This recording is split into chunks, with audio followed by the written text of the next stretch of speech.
ذرا تصور کریں، محمد الرسول اللہ صلی اللہ علیہ وسلم کائنات کی سب سے عظیم ہستی ہیں، صحن حرم میں نماز پڑھ رہے ہیں۔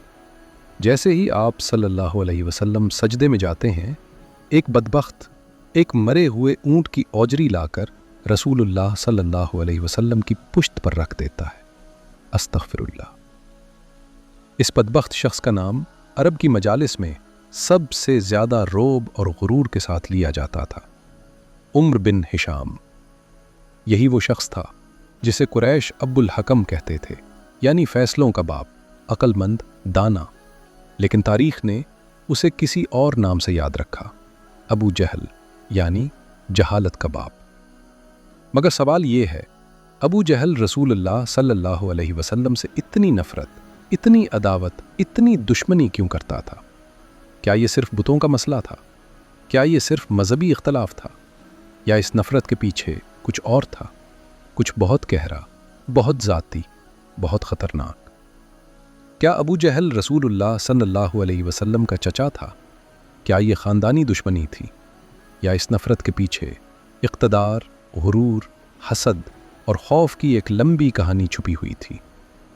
آج کی ویڈیو میں مستند اور مکمل تحقیق کے ساتھ ابو جہل کی شخصیت کے وہ پہلو کھولیں گے جو یقینی طور پر آپ کے لیے حیران کن ہوں گے۔ مگر ویڈیو میں آگے بڑھنے سے پہلے ہمارے چینل کو سبسکرائب کر کے ہماری حوصلہ افزائی کریں۔ ابو جہل، اس کا اصل نام عمر بن ہشام بن مغیرہ المخزومی تھا۔ وہ قریش کے طاقتور قبیلے بنی مخزوم سے تعلق رکھتا تھا۔ یہ قبیلہ مکہ میں جنگ، سیاست اور قیادت کے حوالے سے غیر معمولی حیثیت رکھتا تھا۔ بنی مخزوم کے افراد لشکر کی قیادت کرتے، جنگی حکمت عملی بناتے اور قریش کے فیصلوں میں مرکزی کردار ادا کرتے تھے۔ ابو جہل اسی قبیلے کا نمایاں سردار تھا۔ مکہ کی مجالس میں اس کی رائے کو وزن دیا جاتا تھا، اس کی گفتگو کو فیصلہ سمجھا جاتا تھا۔ اسی وجہ سے قریش نے اسے ابو الحکم کا لقب دیا، یعنی فیصلوں کا باپ، دانا، عقل مند۔ نبوت سے پہلے ابو جہل مکہ کے با اثر ترین افراد میں شمار ہوتا تھا۔ لوگ اپنے جھگڑے اس کے پاس لاتے تھے، کاروباری معاملات میں اس سے مشورہ کیا جاتا تھا۔ قریش کی سیاسی حکمت عملی میں بھی اس کا کردار نمایاں تھا۔ رسول اللہ صلی اللہ علیہ وسلم کو وہ بچپن سے جانتا تھا۔ اس نے محمد بن عبداللہ صلی اللہ علیہ وسلم کو صادق، امین اور سچائی کی علامت کے طور پر دیکھا تھا۔ اسی وجہ سے اس نے کبھی رسول اللہ صلی اللہ علیہ وسلم پر جھوٹ یا بددیانتی کا الزام نہیں لگایا۔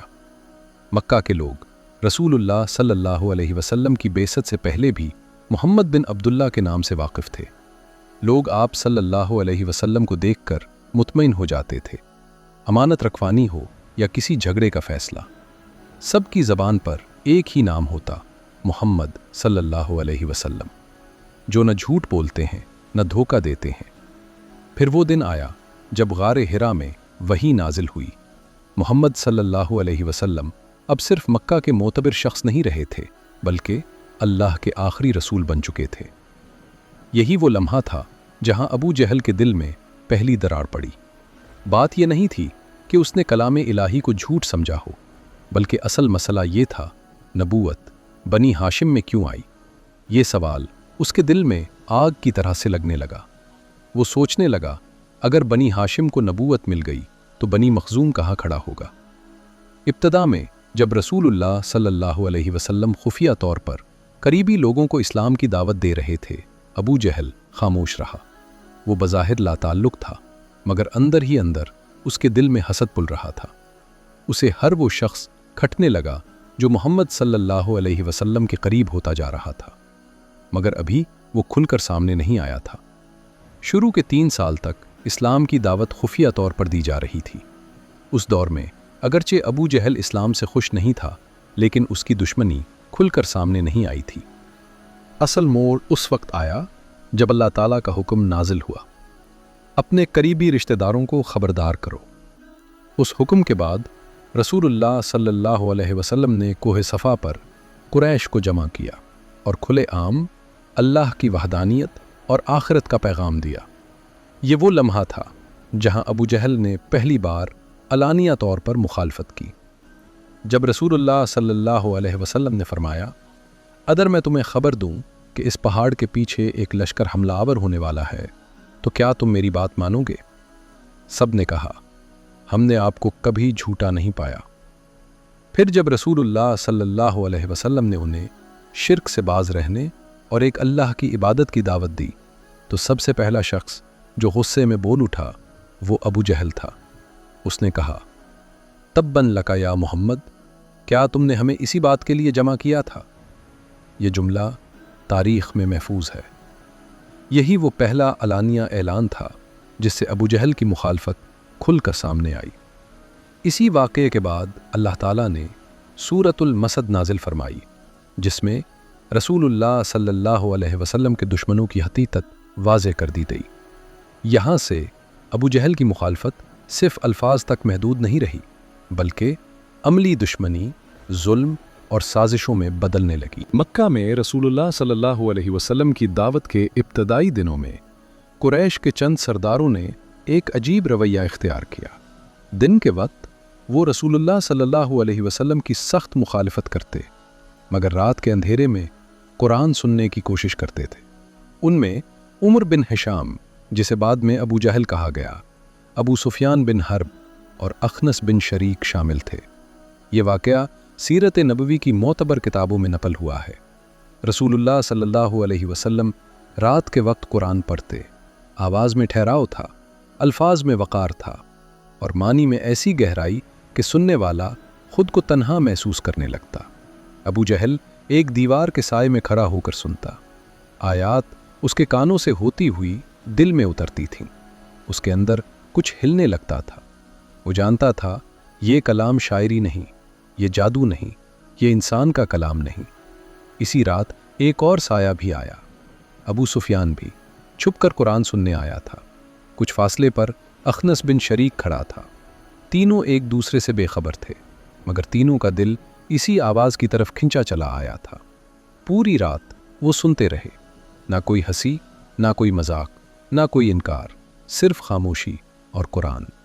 صبح کی روشنی پھیلی تو تینوں اپنے اپنے راستے نکلے۔ راستے میں اچانک آمنا سامنا ہو گیا۔ ایک دوسرے کو دیکھ کر شرمندگی ہوئی، جیسے راز کھل گیا ہو۔ کچھ لمحے خاموشی رہی، پھر ایک نے کہا، اگر عام لوگ ہمیں یہاں دیکھ لیتے تو کیا سوچتے؟ تینوں نے وعدہ کیا کہ دوبارہ نہیں آئیں گے، لیکن قرآن کی تاثیر کچھ اور ہی تھی۔ اگلی رات تینوں پھر آ گئے، پھر تیسری رات بھی یہی ہوا۔ یہ اس بات کی دلیل تھی کہ قرآن کی کشش دلوں کو اپنی طرف کھینچ رہی تھی۔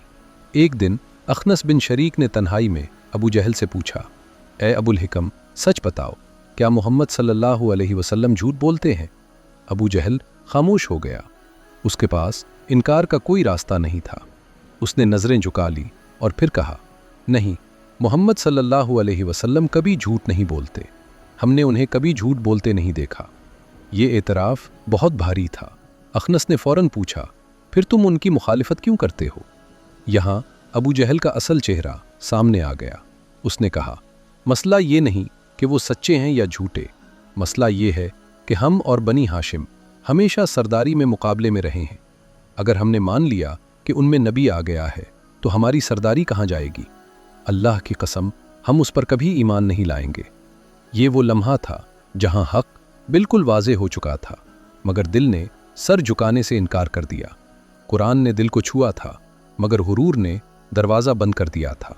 جب رسول اللہ صلی اللہ علیہ وسلم نے اللہ کی وحدانیت کا پیغام دیا تو یہ پیغام صرف بتوں کے خلاف نہیں تھا، بلکہ یہ پورے معاشرتی، سیاسی اور معاشی نظام کے خلاف اعلان تھا۔ قریش کی سرداری، ان کی اجارہ داری، خانہ کعبہ سے جڑی تجارت اور حاجیوں سے حاصل ہونے والا فائدہ، سب کچھ خطرے میں پڑ رہا تھا۔ ابو جہل بنی مخزوم قبیلے کا سردار تھا۔ یہ قبیلہ طاقت، جنگ اور سیاست میں مشہور تھا۔ دوسری طرف رسول اللہ صلی اللہ علیہ وسلم بنی ہاشم سے تھے۔ یہاں ایک پرانا قبائلی حسد بھی موجود تھا۔ ابو جہل نے خود کہا تھا، ہم اور بنی ہاشم ہمیشہ سرداری میں مقابلے میں رہے۔ انہوں نے کھانا کھلایا تو ہم نے بھی کھلایا، انہوں نے سواری دی تو ہم نے بھی دی۔ اب وہ کہتے ہیں کہ ہم میں ایک نبی آ گیا ہے جس پر آسمان سے وحی آتی ہے، بتاؤ ہم اس کا مقابلہ کیسے کریں؟ اللہ کی قسم، ہم اسے کبھی نہیں مانیں گے۔ یہ جملہ تاریخ میں محفوظ ہے، اور یہی نفرت کی اصل جڑ ہے۔ یہ دین کی جنگ نہیں تھی، یہ اقتدار کی جنگ تھی۔ ابو جہل کو خوف تھا کہ اگر محمد صلی اللہ علیہ وسلم کی بات مان لی گئی تو بنی ہاشم ہمیشہ کے لیے برتری حاصل کر لیں گے اور بنی مخزوم پیچھے رہ جائے گا۔ ابو جہل کی نفرت صرف الفاظ تک محدود نہیں رہی، بلکہ وہ عملی دشمنی میں بدل گئی۔ ایک بار رسول اللہ صلی اللہ علیہ وسلم خانہ کعبہ کے صحن میں نماز ادا کر رہے تھے۔ قریش کے چند سردار قریب بیٹھے ہوئے تھے، جن میں عمرو بن ہشام یعنی ابو جہل بھی شامل تھا۔ وہ رسول اللہ صلی اللہ علیہ وسلم کے سجدے کو دیکھ کر طنز اور تمسخر کیا کرتا تھا۔ پھر اس نے کہا، کون ہے جو اس اونتنی کی اوجری لا کر محمد کی پشت پر ڈال دے جب وہ سجدے میں ہوں؟ ایک بدبخت اٹھا اور دندگی لا کر رسول اللہ صلی اللہ علیہ وسلم کی پشت پر سجدے کی حالت میں ڈال دی۔ لوگ ہنسنے لگے۔ رسول اللہ صلی اللہ علیہ وسلم سجدے ہی میں رہے، یہاں تک کہ حضرت فاطمہ رضی اللہ عنہا آئیں اور وہ گندگی ہٹائی۔ ابو جہل یہ منظر دیکھ کر خوش ہو رہا تھا۔ آنے والے حصے میں ہم دیکھیں گے کہ ابو جہل کی مخالفت صرف جذبات تک محدود نہیں رہی، بلکہ ایک منظم منصوبہ بندی میں بدل گئی۔ دارالندو میں کیا فیصلے ہوئے؟ قریش نے رسول اللہ صلی اللہ علیہ وسلم کے خلاف کس خطرناک سازش کا آغاز کیا، اور وہ کون سا واقعہ تھا جس نے مکہ کی تاریخ کا رخ بدل دیا؟ یہی سب جانیں گے اگلے حصے میں۔